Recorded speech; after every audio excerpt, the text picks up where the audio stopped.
We would like to welcome everyone, our guest from Switzerland, sa Lugano. Pastor Agustino, an honor and pleasure to be here. Okay? At yung mga kapatiro natin, we would like to welcome you. At isang kagalangan po na nandito tayong lahat to celebrate the 12th year anniversary. But before anything else, kasi sabi ko nga last year, na-present natin yung kay Brother Baymay. It was a presentation of, dito na ako sa taas. Last year was a presentation of what God allowed us to experience. Okay? E translator naman tayo, kaya pwede la bago-abanti angkin Tagalog. And this year, I've been praying sa ating team, and God revealed particularly in my heart ang nais ng Lord na ipakita sa 12th year anniversary, after 12 years, sino ba talaga ang nasa likod ng pagkilos at paggalaw ng ministry? Hindi ho kasi tao. And we would like to acknowledge yung sabi ng Biblia na apart kay Jesus, wala tayong pwedeng gawin. Hello? Do you agree with me? That apart from God, we cannot do anything. Kaya this year, I personally, hinimok po ako ng Diyos na ipresenta natin kung sino ba talaga ang nasa likod ng pagkilos at paggawa sa loob ng simbahan. Dahil, by the way, let me correct everyone, hindi ko kailangan ng tao ang relihiyon. Ang kailangan ng tao sa tamang relasyon sa Diyos. And before I will give the message ngayong hapon, gusto ko lang kong dagdagan kasi you heard our kids testifying, talking about miracles. At ito hong mga kapatid na to, I would like to specifically call the Nono here. Sana si Kuya Arnold. I would like to specifically call Nono Arnold. Kasi siya mismo, in just a couple of minutes, siya mismo ang mag-share kung ano talagang ginawa ng Lord sa kanyang buhay. Dine, Nono Arnold. Kasi siya po yung talagang nakaranas. The doctors declared him 7 minutes dead. And then, we prayed for him. Sige po, Kuya Arnold, for a couple of minutes. No, Tagalog, tranquilo. Magandang hapon po sa ating lahat, lalo tigit sa ating Diyos na buhay. Pumilihan po ito, sa katupang Diyos. Ito po, noong isang taon, ako po ay una-una ako nagpapasalamat, binigyan ulit ako ng pagkakataon ni Pastor, mga pastor natin, na magsalita na testimonya na ginawa ng Diyos sa aking buhay. Alam natin po, nung isang taon nakaraan, ako po ay nagkaroon ng malumang sakit. Nagkaroon po ako ng tubig sa baga.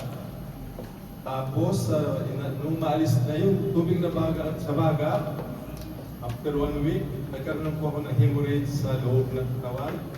At yun po napakagrabe at napakaraming dugo po na wala sa akin. At doon po sa pangyayaring yun, ako po ay tumigil daw ang aking puso ayon sa sabi ng mga doktor ng 7 minuto at ako ay nagpuma ng 1 araw at kalahati.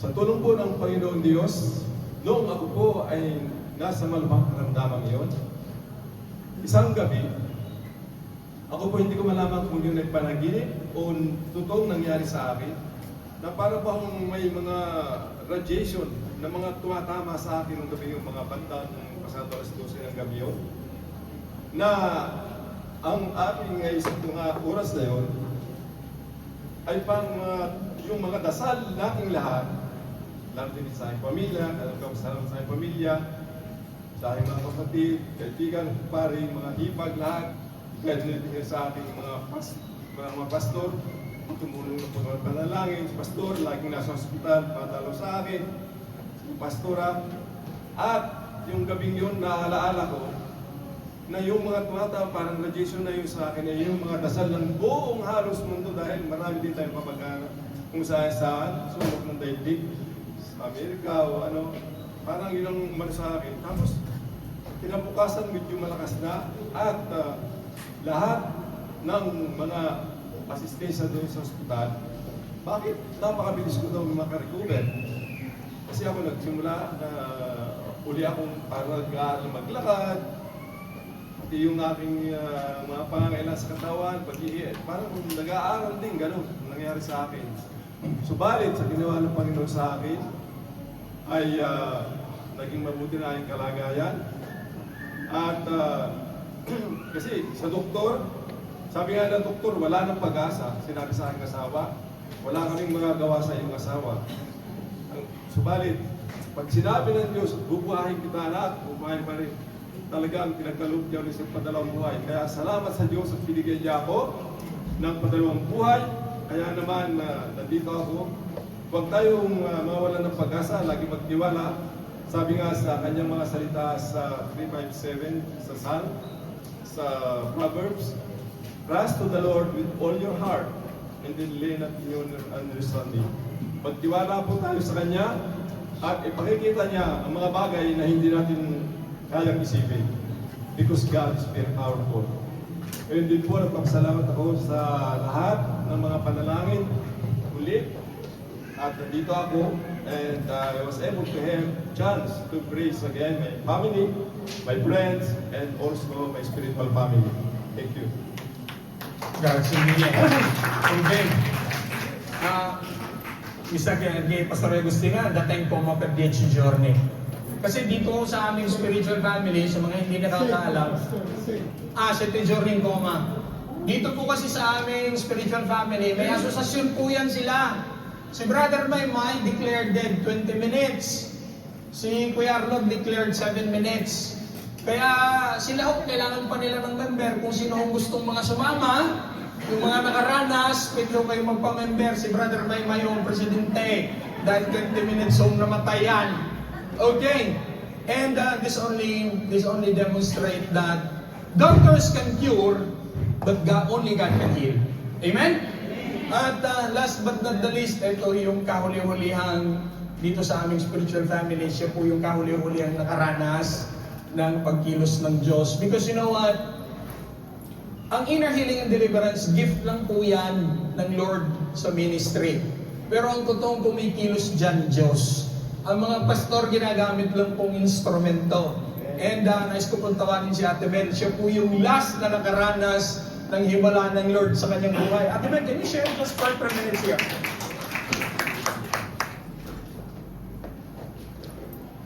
Hello. Magandang hapon po sa inyong lahat. Una, pasasalamat po sa buhay na Panginoong Diyos at sa pangalan ng Panginoong Jesus. Una po sa lahat, ipagpapasalamat namin.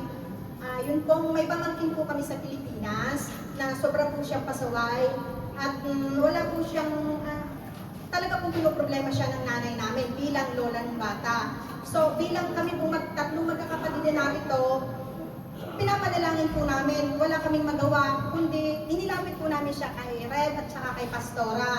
So ang ginawa po, nagkaroon po ng schedule na nagkaroon po ng video call, inihil po itong pamangkin namin, at sa awa po ng Diyos, nakita po na yung po palang bata, nung elementary siya, habang naglilinis sa school, may nabasag daw po na salamin.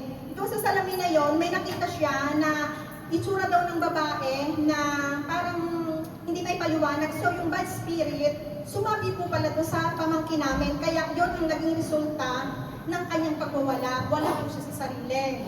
And then, ito po naman yung sa ganun sa akin, nangyari po ito last October 27, dito pong 2024. Pagkabalik ko po galing Pilipinas, malimit po sumasakit yung ulo ko. Dumating po yung time na nakahiga lang po ako, bigla pong sumobra yung sakit na natakot po ako. Akala ko aneurysm na yon. Sabi ko lang, God, wag po muna ngayon. Maliit pa po yung anak ko. Gusto ko pa pong maranasan yung buhay ng kasama ang pamilya. So wala lang po. Pinainom po ko ng tubig ng asawa ko. Bumalik po ako. And then, noon pong October 27, during nung prayer meeting po dito, sabi po ni Rev, yung lahat ng may kabigatan, yung may gustong hilingin, pumunta lang dito sa unahan. Isa po ako sa nagpunta dito. So, nung nagkaroon ko ng lay hands, isa po ako sa natumba dyan. So, pinay-obey na po ako. And then after that, natapos na po yun. Habang nagkakantahan ulit, nagkakantahan dyan, halos patapos na yung prayer meeting that day, nasa upuan po ako, biglang, hindi ko po maipaliwanag yung pakiramdam ko. Habang nagkakantahan ko, parang deep inside me, hindi ko po kaya ipaliwanag, mainit na kung ano. So, habang nasa upuan po ako, parang nahimatay lang po ulit ako. So, lumapit po si Reb. Sabi niya, Ate Mel, may tatapusin tayo sa'yo. Sabi ganyan. After that, nung tapos na po yung prayer meeting, ipinansel niya po ako, nagkaroon po ng healing and deliverance dyan. Ang nandiriyan lang po, nariyan po yung mga ibang kapatiran, pero ang talagang katabi ko po doon ay si Reb, at saka po yung dalawa kong kapatid. Doon po na-reveal ng Panginoong Diyos na kaya pala po sumasakit yung ulo ko, meron pong tao na nagpagawa ng kulam sa akin, dala daw po ng inggit, hindi po galit. Dala daw po ng inggit na maitinanim po dito sa ulo ko, na yun po ang nagkakausa ng sakit. At pati po sa paa ko, ang gusto po, huwag akong makalakad. So, inihil po ako ni Rep that day. And then, meron pa po nasabi si Rep sa akin na meron pa raw kung isang bagay na nandito daw po sa sinapupunan ko. Iyon po ang isang bagay na matagal ko pong dinala sa buhay ko, sa sarili ko, na nangyari po ito na year 2001. Na that time po, ang aking pong asawa, kararating lamang kasi ipinitisyon ko po siya. At ako po, ay bali, 6 months lang nakapapanganak po sa pangalan namin. Kaso, ang nangyari po, wala po sa plano, nagdalang tao po ako for the second time. Ngayon, dahil desperado po kami, wala po kami kahit sino, kundi kami mag-asawa lang, kararating niya lang, wala pang, naka-maternity po ako, wala pang trabaho ng asawa ko. Napagkasundoon po namin na ipa-introduksyon ni Gravidanza. Yun po ay one day after na mag-test akong positive, so nagpunta na po agad ako ng ospidale sa Macedonio. After 5 days po naman, nag-schedule ako after na mga test. So, sa madaling salita po, na-perform yung operation, nawala po yung dinadala ko. So, hindi ko po alam kung babae yun o lalaki. Pero, ginagawa po yung healing and deliverance dito, ni-reveal po, sa pakikipag-usap po ni Rep, ako po yung nagsasalita, pero hindi ko po alam yung spirit po, noong bata, na hindi ko po alam sa siyensya at saka sa buhay natin, kung akala natin, yung pong ipinatanggal na bata, sabihin na natin fetus, wala na siya. Pero in teorya, 2 to 10 po, nandito lang po pala siya sa akin. Kaya inireveal po siya nung inihil ako that time. Noon po, inireveal na kung ano siya, kung batang babae siya o batang lalaki. Inireveal po niya na batang babae daw po siya. So, para po ipag-pray ni Red, at para makaakyat sa langit, binibigyan po siya ni Red ng pangalan. Hindi po niya tinanggap yung pangalan na yun. In fact, may pinili po siya. Nagsalita po siya at ang gusto niya daw pong pangalan ay Mariel. Nasa totoo lang pong buhay, yung pong Mariel na yon, napakalaki pong signifika sa buhay namin.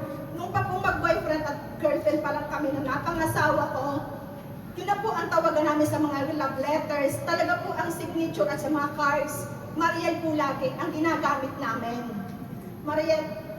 So, yun po, noong sabihin ni Red na yung pangalan na yon, so ikinuntinyo po yung pagdarasal para sa kanya, nagpaalam po siya, nagpaalam ako sa kanya, and then yun, nakita po yung liwanag at doon lang po napagtanto at doon lang po nangyari na tinanggap na siya ni God sa langit. Kaya buong puso po ako nagpapasalamat sa Panginoon Diyos sapagkat sa kabila po ng lahat ng pagkakasala namin, alam ko po pinatawad kami ng Panginoon. At higit sa lahat, yun po sanggol na yon, alam ko po isa sa anghel na naroon sa langit. Maraming salamat po kay Red at kay Pastora sa ministry na ito, sa gawain na to. Kasi napunta po kami dito. Maraming salamat po at saka sana kapulutan din po ng aral na hindi hindi dapat kung ano yung pinagkaloob. Sana hindi po kami natuwag ng asawa ko. Sana po, binigyan namin ng pagkakataon na nabuhay yung bata. Maraming salamat po. Okay. Sige. So much about that. Kaya po, okay. Kaya po tinawag yung dalawa nating kapatid kasi gaya ng sinabi ko kanina na doctors can cure but only God can heal. Tama? Agree kayo? Okay. We may be financially stable but only God can give us peace and freedom. At lagi kong sinasabi, malimit ninyong naririnig, na you can buy a good house, you can never buy peace.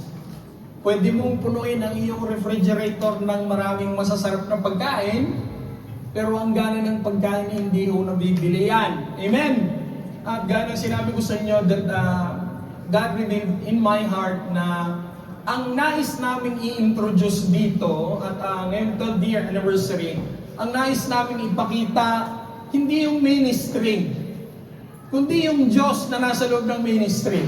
Because we know and we believe na, gaya ng sinabi ko, kung hindi tayo sasamahan ng Lord, anong mangyayari?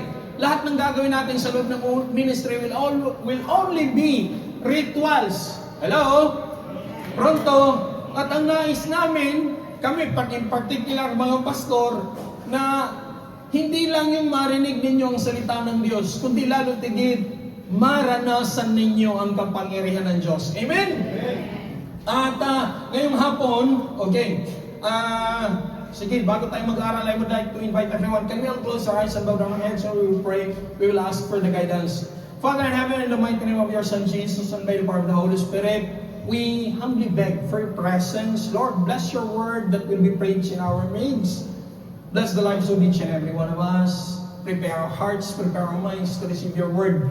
At Panginoon, hayaan mo na maluwag namin tatanggapin ang iyong salita, maluwag namin tatanggapin ang iyong kapahayagan, magsilbing inspirasyon, prinsipyo, pamantayan sa buhay, ang iyong salita ng aming maririnig. At lakipan niyo ng himala ang lahat ng ito, Panginoon. At kami naniniwala at nananampalataya na sa hapong ito, Lord, you have a special message for each and every one of us. Hayaan mo, Panginoon, na malayong makakilos ang iyong banal na Santong Espiritu, maging sa iyong balikod. Hindi ako mataas, kundi ikaw, hide me at the back of the cross, not my weakness, but your glory alone will be manifested. Masabi ang nararapat at hindi masabi ang hindi nararapat sa kalagitnaan ito. Panginoon, salamat sa inyo rin kabanat maparendugon lahat, may balik sa inyo kapurihan, kalwalatian, sa pangalan ni Jesus. Amen. Okay, now, kagaya ng sinabi ng ating MC kanina, yung ating theme for this 12th year anniversary, growing deeper, standing stronger, and reaching higher. Sa saan? Yan ang tanong. Okay, kasi kung makita nyo, growing deeper, standing stronger, at lalo tigit, yung reaching higher, na ano, na hindi ka na ma-reach ngayon, mayaman ka na. Marami ka na negosyo. Hindi ho yun ang ibig sabihin. Growing deeper and standing stronger and reaching higher, number 1, sa ating pananampalataya. Pangalawa, sa ating relasyon kay Jesus bilang Panginoon at sarili nating tagapagligtas. At lalo tigit sa ating kapwa at kapwa-tao. Masarap at masaya, ang sabi nga, Psalm 103, how pleasant and good it is when brethren dwells together in unity and in harmony. Eh, paano na pag unbeliever kasama mo? Ano na? Because there is always a tendency there that we misjudge other people. Tandaan natin na minsan din tayo, once we were wearing their shoes, once we were in their situation, na tudukotya, once wala tayong pakialam sa Diyos, once na ang Diyos nasa huling lista natin. And in fact, even Christians, malimit kong naririnig, maging Kristiyano na busy ako. Wala akong time. Have you ever come to think, kung hindi ka pahihingian ng Diyos, kahit 2 minuto lang, ano kaya mangyayari? Tapos sasabihin ni Lord, oops, nakalimutan kita. What do you think would happen to you? Ano kaya ang mangyayari? Okay, at yung ating text, ang sabi, pakilagay Brother Maggie sa Tagalog. Babasahin natin yung ating text for this year. And later I will go sa ating. Can you put it in English? Because yung aking notes, please. Okay. Ang sabi ng Isaiah chapter 40 verse 31, but those who trust in the Lord, pwede mo makita yung mga kabayan na nagtitiwala sa Diyos. Taas! Huwag nyo ikahiya pa na ng palatayan niyo! Ay, guarda kayo pag nawala kayo sa lupa, sinong katapat niyo? Diyos! Tapos, no. Pariyawin si Kiaro. Sinabi ni Jesus yan, ang magkahiya sa akin sa lupa, pagdating sa langit, ikakahiya ko kayo sa harapan ng aking Ama. And Jesus will even tell you, away from me, I don't know you. Okay? Kasi panahon na, let us be bold enough to demonstrate, yes, I trust the Lord. Kasi nakalagay, but those who trust in the Lord, ang sabi, will renew their strength. They will soar with wings like eagle. They will run and not grow weary. They will walk and not faint. Hello? Kaya pakisipon mo yung katabi mo, sabihin mo, makinig kang mabuti, may sasabihin si Lord sa'yo. Hello? Okay, now, bottom line. Bottom line. God wants us to enjoy life. Okay? Hindi ko nagsisinungaling at hindi galing sa akin yan. Ang sabi ng John 10:10, sa Jesus na pagkasakit, namatay, muling nabuhay. Para ano? Bigyan tayo ng buhay na ganap at kasiya-siya. Pero ang tanong, sino lang ba ang nakaka-experience ng kasiya-siyang buhay? Pastor, yung may pera lang. Pastor, yung apostol na financially, sila lang. Wrong. Hello? Kasi, although there are people who know God, there are people who go to church, but look at their lives. Empty. Yung katabi mo, todo makeup yan, ganda ng suot niya. Sa likod ng makeup at sa suot niyan, pagod yan. Sa likod ng makeup at maayos na suot niyan, gulong-gulong isip niyan. Pakitignan mo yung katabi, baka tolero at baka tolero at balisay ang katabi mo, pakitignan. Okay. Now, ganito. Ang sabi ng Matthew 11:28, come to me those who are heavenly laden, and I will give you rest. Lahat tayo dito. Sino na hong, pwede mo magtanong, sino hong 35 years? Sino? Sige, ito. Sino hong 40 years na sa Italia ito sa kamay? Bernal. Sino hong 30 years na sa Italia? Tanya, 20! Tingnan nyo! I will not mention yung mga sumunod. Tingnan nyo. 30, 40, 50 years. Naubos nyo ba yung euro? Hindi. See? Bakit? Kasi, gaano man yung sipag, and it's good. Everybody's working kasi majority naman ng Pilipino talaga working class eh. Kaya kung umalis ng Pilipinas, bakit? Baon-baon mo nung sakay ng eroplano ang pangarap mo para sa sarili mo, sa pamilya mo, sa mga anak mo. At ang kapalit noon, after 30 years, sa lumbas at bigti sa tuhod at sakit ng likod, yun ho ang kapalit doon after 30, 40 years. Tama? Agree sila.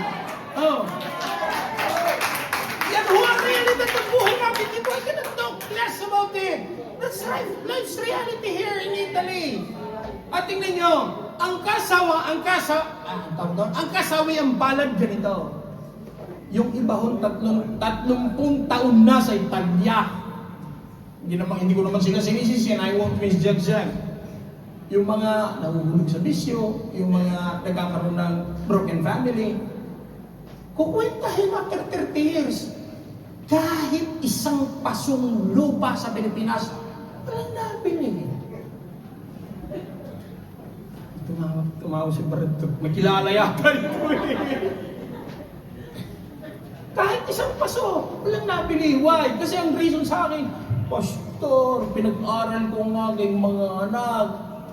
Binilang ko ng mga bahay at lupa. Ngayon naman, pati mga apo ko pinag-aaral ko. Teka, sabi ko, sandali.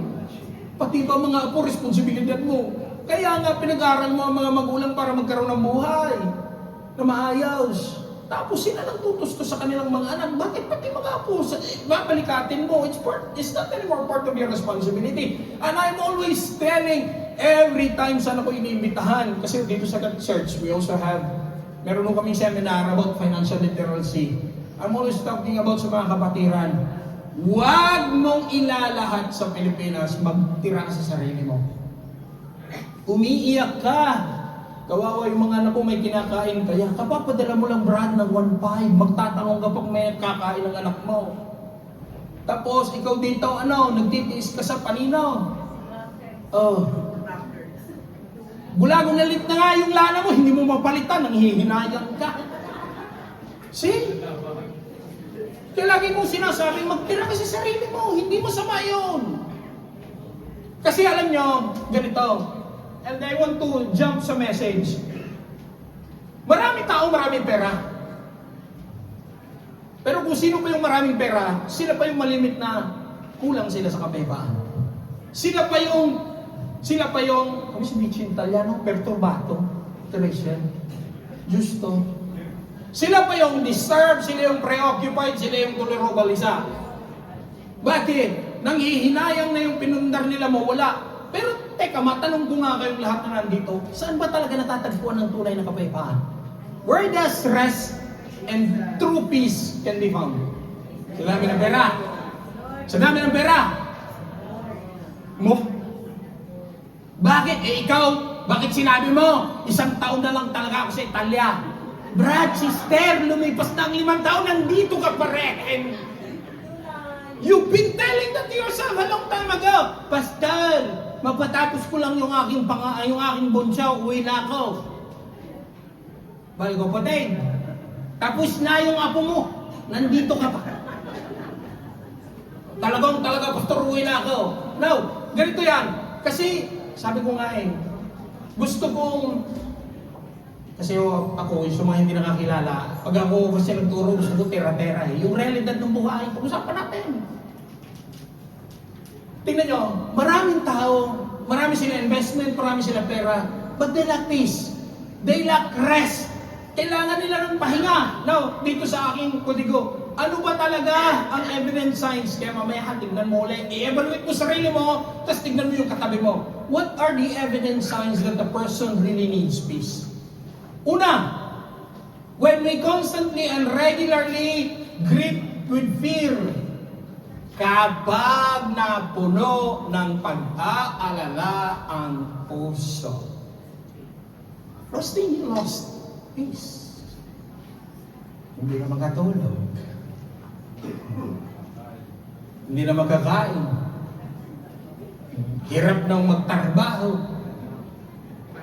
Kinakausap ng amo, si senyora, si, al kapito, si senyora.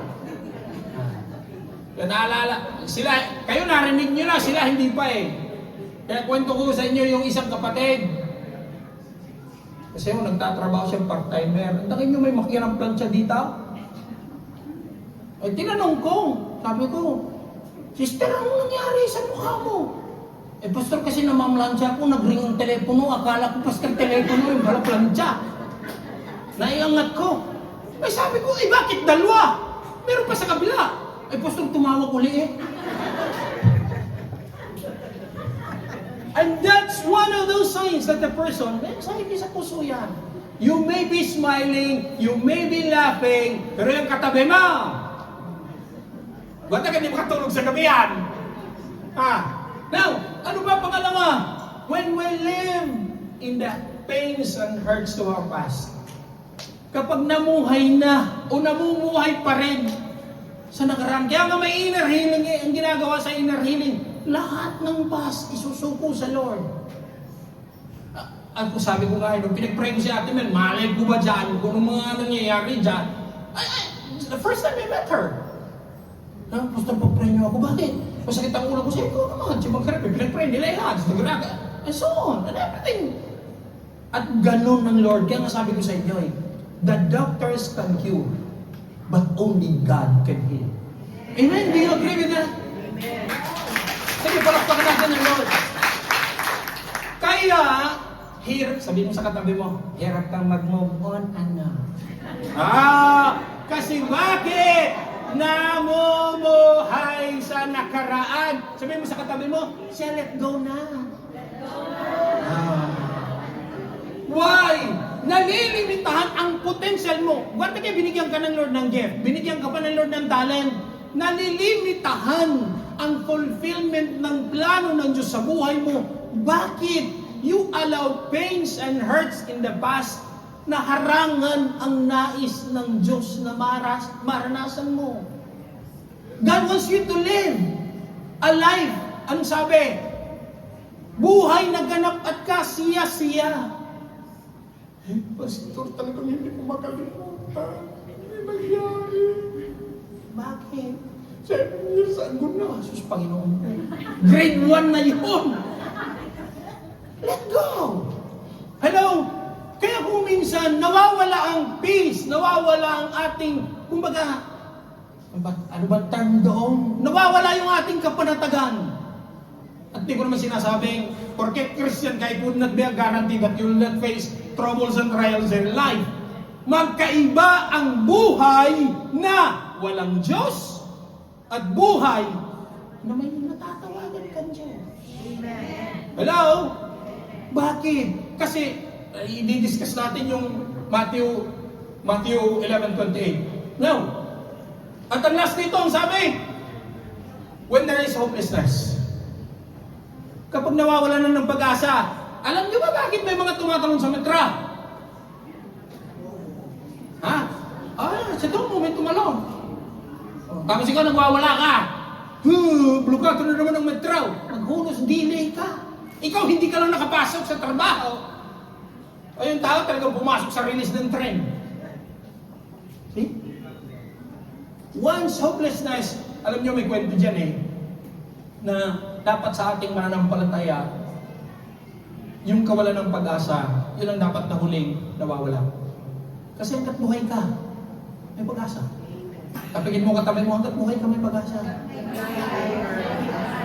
Kaya lang, itong pag-asa na to, kanino ba nakasalalay? Sa kakayanan mo, sa runong mo, sa galing mo, sa biyaya ng Diyos. Biyaya ng Diyos. Dahil kahit magaling ka, kung hindi naman pagpapalain ng Diyos, wala ka rin mararating sa buhay. Let's be honest with that. Now, I will go straight to the point. Then sabi ko, I will not stay long here. Okay? Now, ang sabi ng Matthew 11:28, come to me. Okay. Yeah, that's the first phrase ng Matthew 11. Ano ba ang ibig sabihin ng come to me? Jesus was inviting the group of people. Kasi at that time, ang mga namumuno na religious leaders, kung ano-anong pinapatong nila sa balikat ng mga tao, kaya nangihirapan. May mga offering pa, kung anong mga offering dyan, may mga sin-offering, bumibili ng kalapati, bumibili ng toro, bumibili ng tupa, iaalay sa templo. Kung ano-anong mga ritual ang pinagagawa, 666 laws. Ganun kahirap yun. Hello? Ikaw nga lang basic and simple, basic Christian rule. Sabi ni Pablo, at huwag ninyong kalimutan ang pagdalo sa araw ng pagtitipon. Hirap ka pang sumunod. See? That's why Jesus was telling these people, come to me. Jesus was never asking them, come to religion. Come to a group. No. Simply, Jesus was saying, come to me. Kaya ang dapat ang ating motive and intention, pagpasok natin sa church, hindi dahil bagong bag mo. Hindi dahil bago, yung bag mo may terno pang shoes. Wow. Hindi dahil bago damit mo. Kundi dahil gusto mo baguhin ng Diyos ang puso mo pagpasok mo sa presensya niya. Hello? That must be the first priority in life ng isang tao. Takin nyo, lahat tayo kasama ako because I'm working. Although I'm working part-time. Bukas Lunes na naman. Gigising ka na yung mga nag-impress dito alas 4. Yung substituto nga ng metro, ikaw ang sugi. Nakalista ng pangalan mo doon per strip. Ah.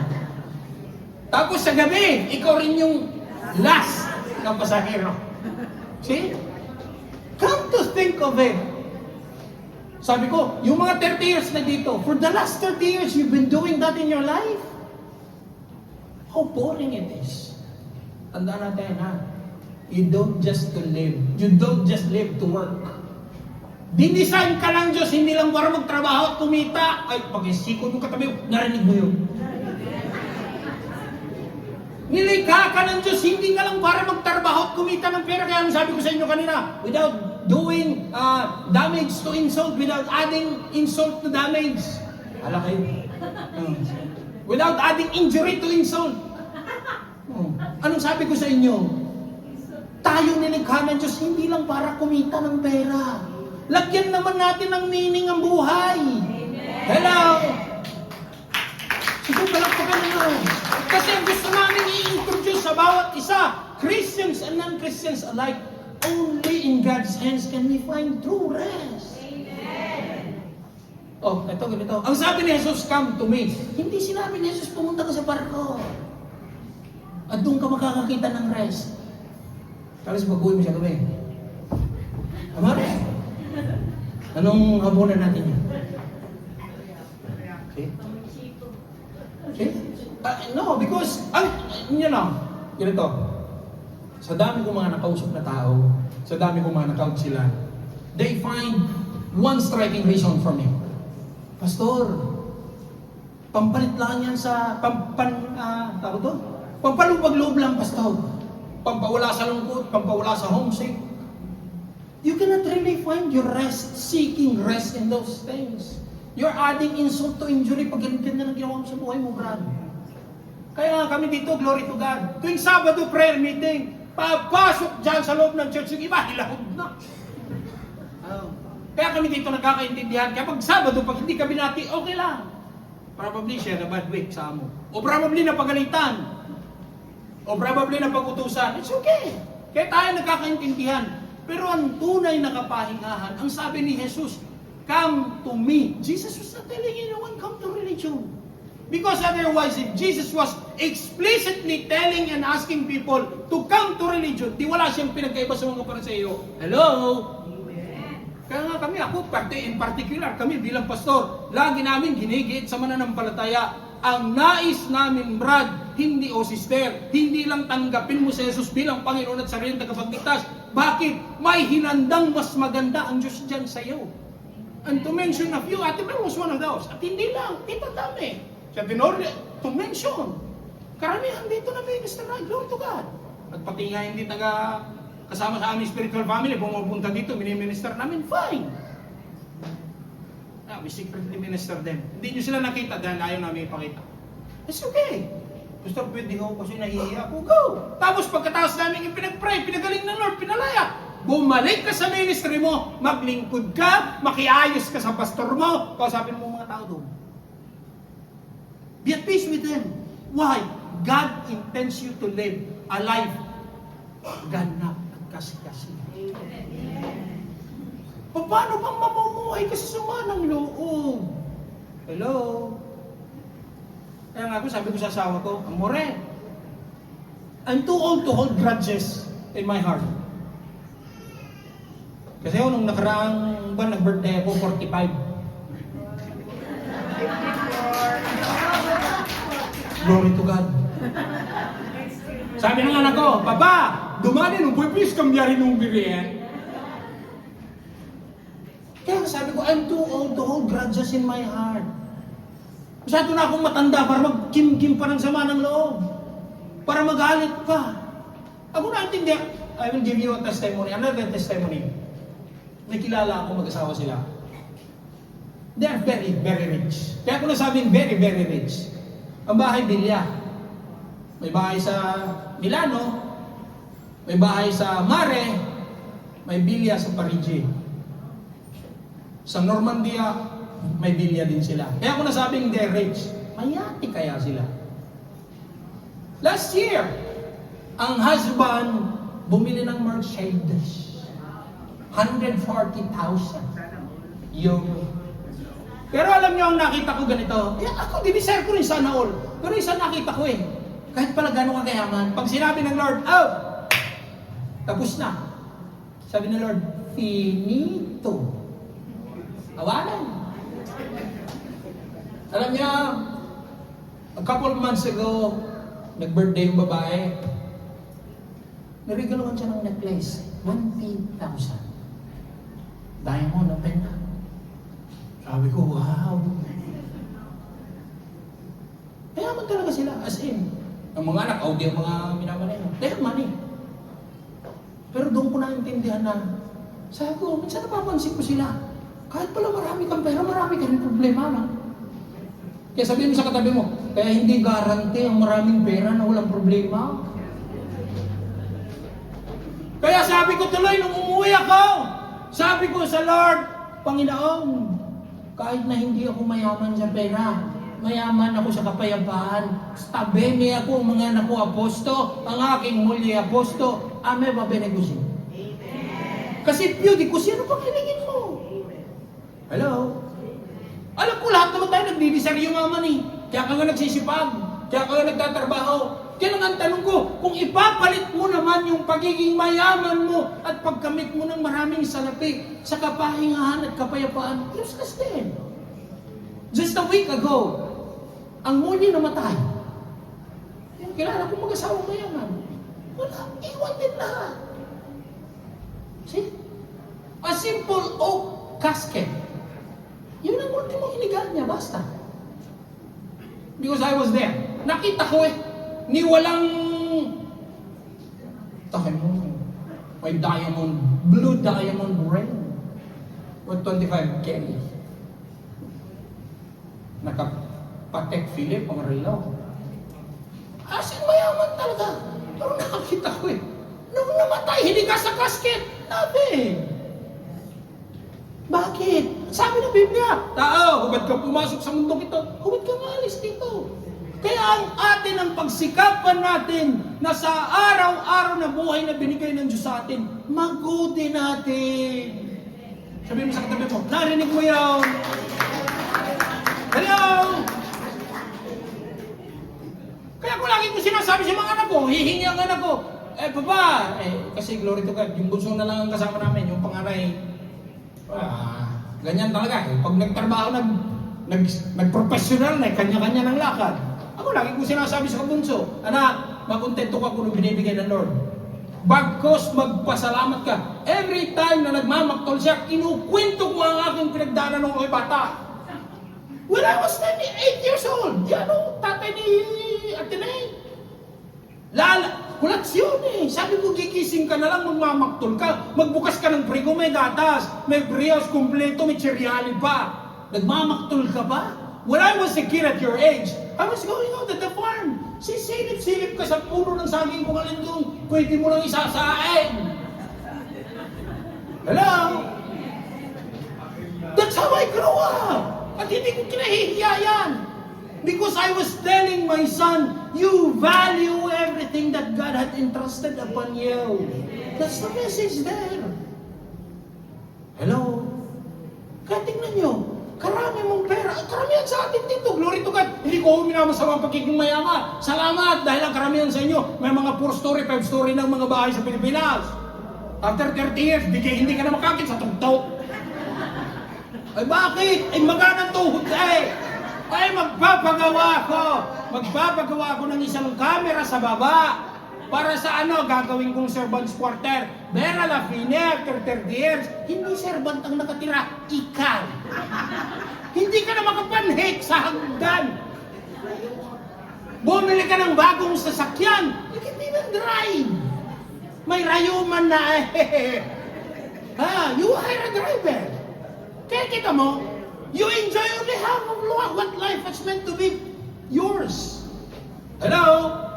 Bakit sinabi ni Jesus, come to me? Dahil alam ni Jesus na kapag, hindi lang paminsan-minsan, na palagi kapag napupuno ng puso mo, wala kayo ibang matakbuhan. Kaya nga ako, I admire most yung mga single parent na nandito, yung mga nagpaparal ng mga anak, hanga ako sa inyo. Sasabihin pa sa akin, Pastor, buti ka naman, kasama mo ang pamilya mo. Anong mabuti sa akin? Mas mabuti ka. Bakit? In spite na wala ang huli mo, marito mo, mga anak mo, kasama mo, naitaguyod mo ng ayos.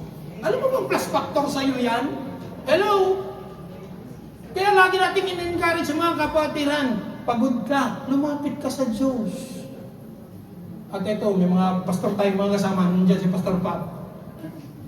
We've been telling everyone, the church must have the capacity and the capability to cater those who are wounded and those who are in need. Spiritually, physically, emotionally. Pero lagi ko sinasabi, pasensya na kayo. Dahil bakit? Ang church hindi bangko. At lalo tigit, ang church hindi yan job, hindi yan agensiya di laboro. Pupunta ako sa church, manghihingi ako sa kapatiran ng mga trabaho. Ang church hindi job agency yan. Maliho ang pagkaunawa niya. Pupunta ako sa church, makikita ko si Surela makautang. Ang Surela mo hindi teller ng bangko. Hello? Church is a place where you can rest in the hands of God. Kaya nga may relihiyon at simbahan, ginagamit ang mga ito instrumento para maabot mo ang Diyos. Hello? But in this generation, baliktad eh. Ginagamit ang Diyos. Ala ka, pag hindi ka nag-member sa amin, hindi ka papasok sa langit. Ha? Pag hindi ka sumama sa amin, hindi kayo bibless. Bakit? Ako ho, matagal nang nagbabasa ng Biblia. Sabi ni kapatid, Pastor! Alam mo, tagal na ako nagbabasa ng Biblia, Pastor. Ganun ba kapatid? Nakaka-bless ka naman. Saan ka nag-umpisa? Ay, Pastor, edi sa Book of Genesis.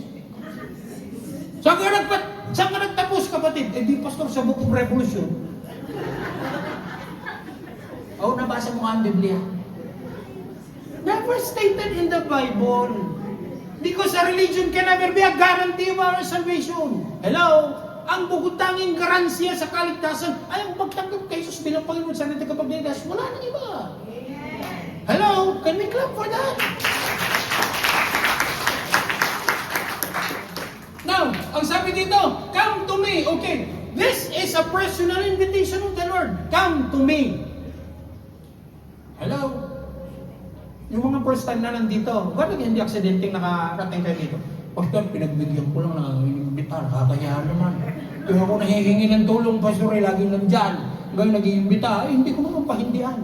Pero alam nyo, kahit gano'n ang reasoning nyo, it is God's perfect will and plan for you to be here. Bakit? Ang gusto ng Diyos, kapatid, mahanap mo ang tunay na kapahingan. Pagod na pagod ka na, hindi ka lang nagsasalita.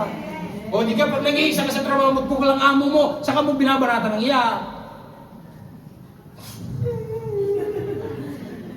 Sabi niya, gusto kayo si Chete. Anong nangyayari sa'yo? Inyura namin plancha kayo din. Doon mo nilalabas ang hang-ups mo sa buhay. Why?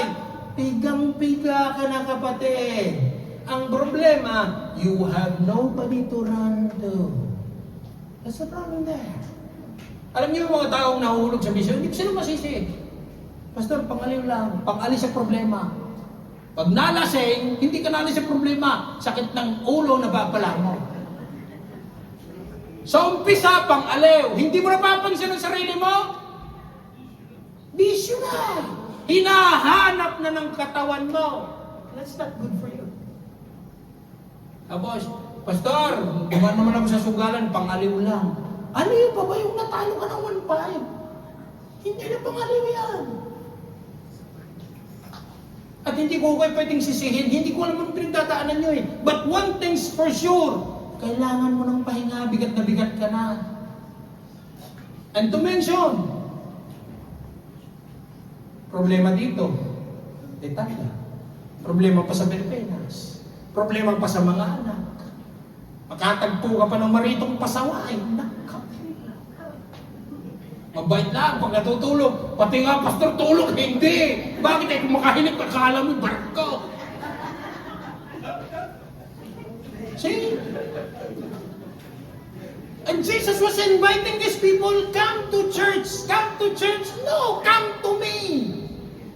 Kasi ang nasa loob ng church, ang kailangan mo, Jesus. Hello? Tapos ang sabi pangalawa, all you are, basa, 1, 2, 3. All you are weary. Ano ba ang weary, Brother Maki, nga sa Tagalog?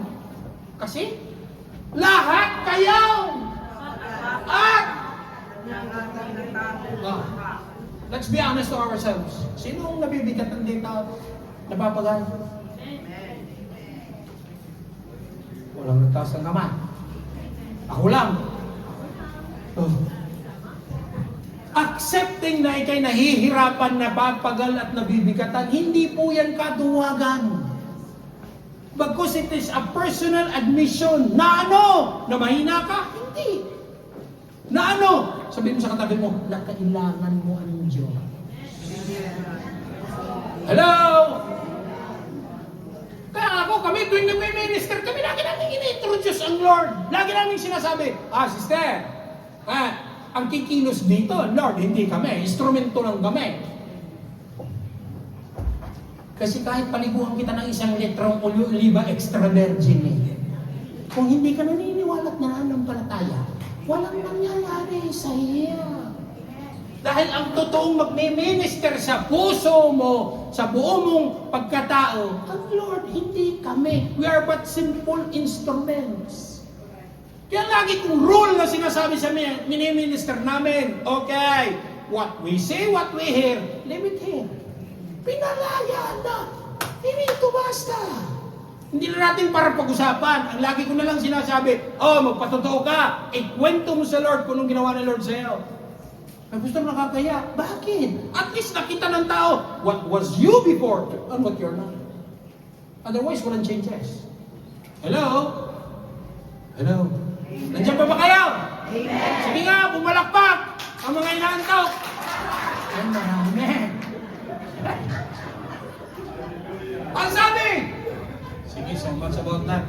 Ang sabi dito, who are weary and burdened, nabibigatan, napapagal, napapagod, nahihirapan. Kaya ang katabi niyo, tandaan niyo sino katabi niyo. Pag nagmaktol yan sa laburo, laburo na naman bukas. Sabi mo, sister, magunos dili ka. Magpasalamat ka, may trabaho ka. Hello? Kaya nagre-reklamo dito, karam. Pastor, plan sa amin ang dami. Magpasalamat ka, may damit ka. Pastor, naglinis ako ng bahay, ang kalat-kalat. Magpasalamat ka. May titirhan ka. Kung sa kariton ka nakatira, wala kang ililid. Karton. Pastor, mag-i-espesya na naman kami. Mabalag ka. May pang-espesya ka. Subukan mo pumila San Francisco. Hindi nyo lang? Dali mo siya. Subukan nyo pumila dyan and you will understand how it is to feel without nothing to eat. Tapos ito ikaw. Mamagtol ka, namimili ka pa. Hello? How fortunate we are. First, we know that God is on our side. Second, we know that we have God that we can depend on. Kaya ang sabi, lahat ng nabibigatan at nahihirapan, ang pag-amin na ikinahihirapan sa buhay, hindi ang katuwagan. Because it is an indication that we need God. No more, no less. Tapos ang sunod, ito maganda lahat tayo Sabi, 1, 2, 3, basa! I will give you rest. Taas ang kamay, dalawa. Taas ang kamay, dalawa, basa! I will give you rest. Sabihin mo, ako yung Lord. Ako yung Lord. Okay? Maring ang iba dito. Maring ang iba dito, you've been struggling with health issues. You've been struggling with legal issues. You've been struggling with financial issues. Tapos isisihin natin ng Lord, Lord, bakit ba nagkaganito ang buhay ko? Mano-mano sasagutin ni Lord, bakit sino ba nagdesisyon na nagkaganyan ka? See? Because sometimes you are foolish enough to try everything that is beyond the plan of God. Nag-i-experiment. Yung katabi mo nakaupo dyan, hanggang ngayon. Hanggang ngayon. Nagdaramdam yan. May dinadamdam yan sa puso. Napaluha ka, no? Kasabay mong kantahan. Maala-ala mo kaya Hello? Tapos na yun. Ipinaranas ng Diyos sa'yo, never to commit the same mistake again. Tumanda ka kahit pa daw. Lagi ko sinasabi, tumanda lang sa edad, wala namang pinagkatandaan. Learn from your mistakes and God is there willing to teach you. Bagus ang sabi ng Bible, pinapalo ng Lord ang mga mahal niya sa buhay. Eh, mga pinagdadaanan mo ngayon, pitik-pitik lang ng Lord yan. At pag hindi ka nakaawat, ang balos sa susunod dyan. Hello? Kaya ang sabi dito, recognizing God in the midst of our storms. Pag pagod na pagod ka na. Naalala ko yung isang kwento sa Bible. In Matthew chapter 4, if I'm not mistaken, 36 to 41. Yung tatawid sila sa ilog, kasama nila si Jesus, yung mga disipulo. It so happen, nakatulog si Jesus sa likod ng bangka. Tapos yung bangka nila, nakasagupa ng malakas na alon, binagyo sa gitna ng dagat. Tapos, ano sabi ng isang disipulo? Gisingin mo si Jesus, natutulog. Malulunod na tayo. Tapos sabi ng isang disipulo, hindi mo ba naaaning naglulubog na tayo, tutulog-tulog ka dyan? Alam niyo kung minsan, gusto, diretsahan na. Tapatan na. Ilan sa atin dito minsan ang nagsabing, nandiyan ka pa ba talaga, Panginoon? Because we were thinking na walang pakialam ang Lord sa buhay natin. We were thinking that in the midst of our storm, ang Diyos hindi nakikialam. Wrong! Because God was never out in your life. Hello? Hindi naman nawala ang Diyos sa buhay eh. Nandyan lagi ang Diyos. Ang question na lang, nagtiwala ka ba? Nagtitiwala ka pa ba? Madaling magtiwala pag puno-bulsa mo. Madaling magtiwala pag ang salutin mo apusto. Madaling magtiwala sa Diyos at madaling magtaas ng kamay at kumanta when everything is tutuke. But sad to say, not every season in life tutuke. Dadaan at dadaan ka talaga sa taglamig. Pagkatapos ng taglamig, ano? Meron pang primavera. Tapos, tag-init. Ang tao. Nung taglamig, anong sabi nyo? Kailan kayang matatapos ang taglamig? Masakit na ang aking rayuma pasto. Tapos, pumasok ang tag-init. Reklamo ka naman ngayon.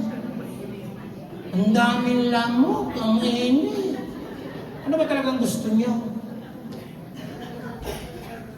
Hello? Because why? Sa mga pagkakataon na nakikita natin na ating buhay, tumatawid sa pagsubok, tumatawid sa testing sa buhay, isang hindi dapat natin walain. Ano? Trust in God. Manatili, magtiwala ka. Kaya ako, nagpasalamat din ako eh. For 20 plus years na bilang pastor, sabi ko, hinalaw ng Lord, dinaanan namin lahat-lahat. Good!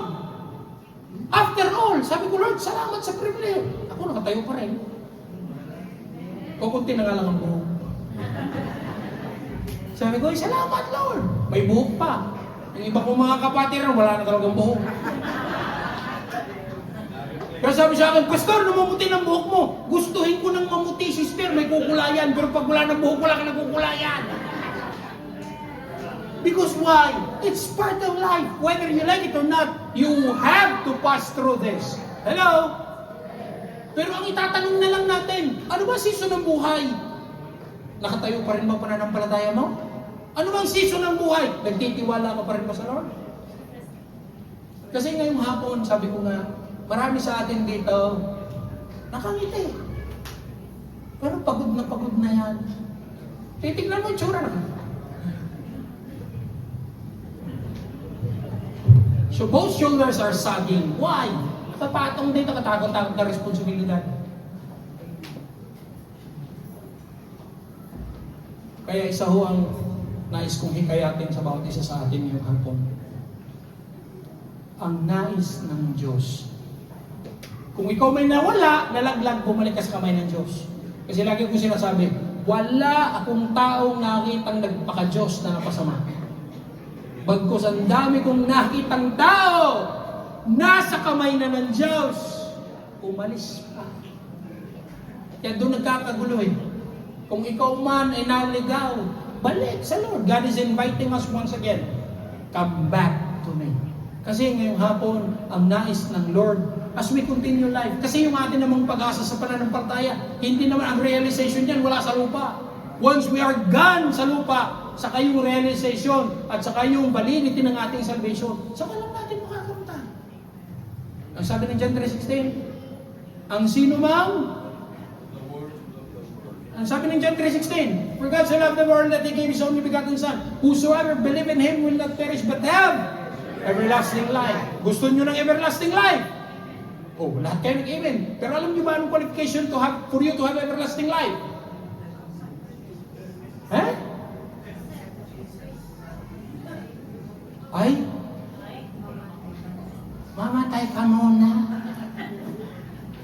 Because the validity of our salvation, hindi sa, wala dito, doon. Once you're gone here, there. Hello? Kaya ang encouragement ng Lord sa ating ngayong hapon, go back to God. Because why? It is where we can find real rest. Kapatid, inaanyayahan at iniimbitahan ka ng Diyos. I know that this is the first time that you come here. Pero hindi accident yan, ulitin ko. Dahil bakit?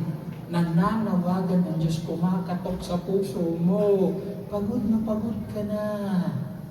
Sumusuko ka na, puputok ka na, sasabog ka na. Kailangan na lang sintihan yung mixer mo, tapos boom, you will explode like a bomb. Kaya kung minsan na pag punong-puno ng puso, Lunes na Lunes, maabakan ang paa sa 1991. Ano tinitingin? Ha? Super naman. Why? Because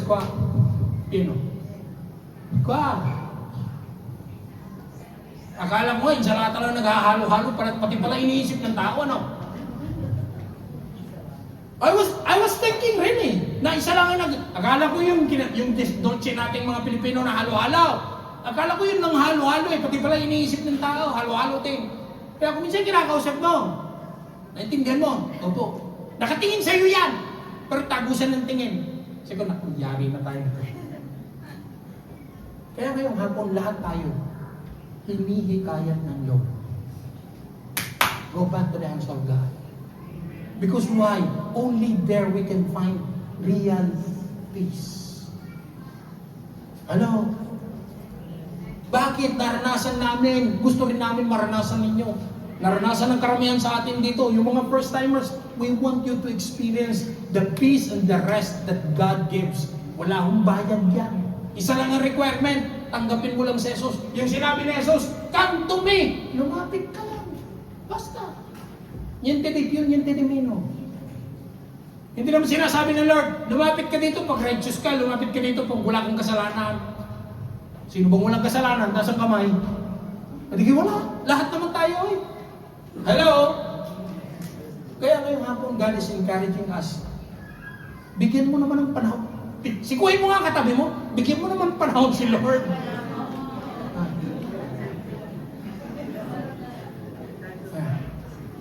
Tapos tanungin mo, puro laburo. Mag-church muna tayo, laburo. Mag-church tayo, laburo. Pero pag nagkasakit, yan. Sabi ng doktor, 3 months ka na lang, Brad. Lahat ng santo sa langit babanggitin. Lahat ng maalanan niya. Kaya kami, kumisan, natatawa pag nagbe-minister Sabi ko, ka-edukado mong tao, nagpadura ka sa manggagawa Pastor, hopeless niya Pastor, naghahanap ng cure. Naghaharap ng kagaanan, naghaharap ng kagalingan. Sabi ko, professional kang tao, nagpadura ka. Alam niya yung pula? Nagpadura ka daw. Wala, Pastor, talagang hopeless na Kapatid, why would you make God last in your list? Make God first. Hello? Kaya ko lagi ko inabas, quando non sta bene, declare. Pastor, na-minister ka na. Pastor, masakit ang ulo ko. I-cast out mo in Jesus' name. Masakit ng ulo, lumabas. Bakit? May authority ka, katawan mo yan. Lalo tigit, ginagamit ang pananampalataya na sa'yo. Kikilos sa Diyos. Would God ever say no? Obviously not.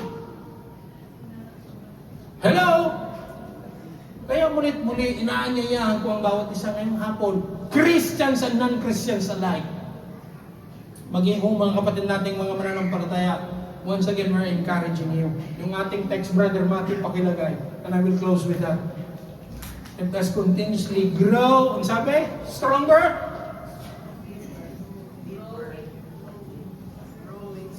Let us grow deeper. Let us stand stronger. Let us reach higher.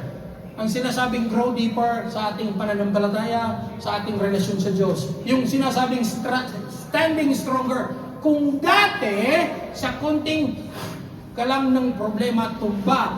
This time, learn from your mistakes. Ask the counsel of the Lord. Ask the guidance of God. Lord, ano ba talagang tama kong gawin? And then, you can withstand testings in life. Tsaka lalo tigit, ano yung reaching higher? Itaas yung antas ng pananampalataya sa mga kapwa Kristyano. Itaas niyo yung antas ng paglilingkod. Bakit? Serving God will never be at loss sa buhay natin. Hindi kawalan ng maglingkod sa Diyos. Bagkus ang paglilingkod sa Diyos, rewarding. Hello? Ako, I tested that in my life. I go full time. Pero naranasan kong pinaranas ng Lord sa akin lahat. Maging hanggang ngayon, I work half time. Hindi full time. But still, salamat sa Lord. Hindi naman kami ginutom. Bakit? Sabihin mo sa katabi mo, tapat ang Diyos. God is faithful in your life. Amen! Hallelujah!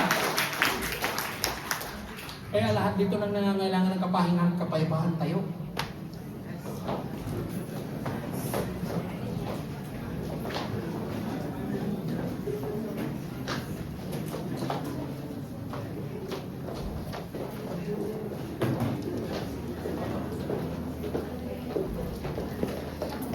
Sige.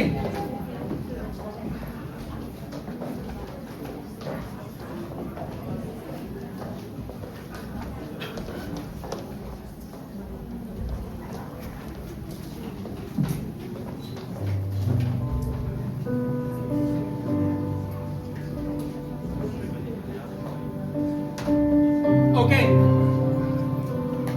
Ang sabi kanina, come to me. So, intindi na natin yan. Personal na invitation ng Lord sa bawat isa sa atin. Hello?